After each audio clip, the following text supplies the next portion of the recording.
বর্ধিত বিদ্যুৎ বিলের প্রতিবাদে সোমবার সোনামুড়া ইলেকট্রিক অফিসে তালা ঝুলিয়ে বিক্ষোভে সামিল হন এলাকার বাসিন্দারা। অভিযোগ, সাম্প্রতিক সময়ে অস্বাভাবিক হারে বিদ্যুৎ বিল বৃদ্ধি পাওয়ায় সাধারণ মানুষের মধ্যে ব্যাপক ক্ষোভের সৃষ্টি হয়েছে। বিক্ষোভকারীরা বিদ্যুৎ দপ্তরের বিরুদ্ধে বিভিন্ন স্লোগান দেন এবং বর্ধিত বিদ্যুৎ বিল অবিলম্বে প্রত্যাহার ও বিলের পুনঃ মূল্যায়নের দাবি জানান। এদিকে বিক্ষোভের খবর পেয়ে প্রশাসন ও পুলিশ ঘটনাস্থলে পৌঁছে পরিস্থিতি নিয়ন্ত্রণে আনে এবং বিক্ষোভকারীদের সঙ্গে আলোচনা করে। এই ঘটনাকে কেন্দ্র করে এলাকায় কিছু সময়ের জন্য উত্তেজনা সৃষ্টি হলেও পরে পরিস্থিতি স্বাভাবিক হয়। তবে এই বিষয়ে বিদ্যুৎ দপ্তরের পক্ষ থেকে আনুষ্ঠানিকভাবে কোনো প্রতিক্রিয়া পাওয়া যায়নি।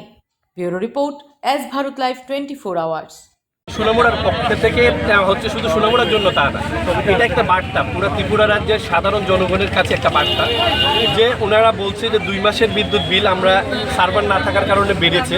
সেটা কিন্তু অনলি 2 মাসের জন্য না, প্রত্যেকটা মাসে কিন্তু জনসাধারণের পকেট থেকে একটা কমিশনের নামে, ইলেকট্রিক বিলের নামে সাধারণ জনগণের পকেট কাটা হচ্ছে। এখানে আমি ওই দিন উত্থাপন করেছি যেমন ED charge, fuel charge, meter charge, যে এই ফিক্সড চার্জের নামে যেইগুলো হচ্ছে পুরো ত্রিপুরার জুড়ে, সেগুলো যেন সাধারণ জনগণ থেকে এই মুক্তি চায়, সাধারণ জনগণের এই কমিশন বাণিজ্য থেকে মুক্তি চায়, সাধারণ জনগণ পরিষেবার নামে সাধারণ জনগণের পকেট যেন না কাটে, সেটা রাজ্য সরকারের কাছে আমরা আবেদন রাখি। এখানে পলিটিক্যালি কোনো ব্যাপার নেই, সাধারণ জনগণের বাস্তবসম্মত যেই সমস্যাটা সেটা আমাদের উত্থাপন করার জন্য আজকের এই অবরোধ। এখানে ব্যাপার হচ্ছে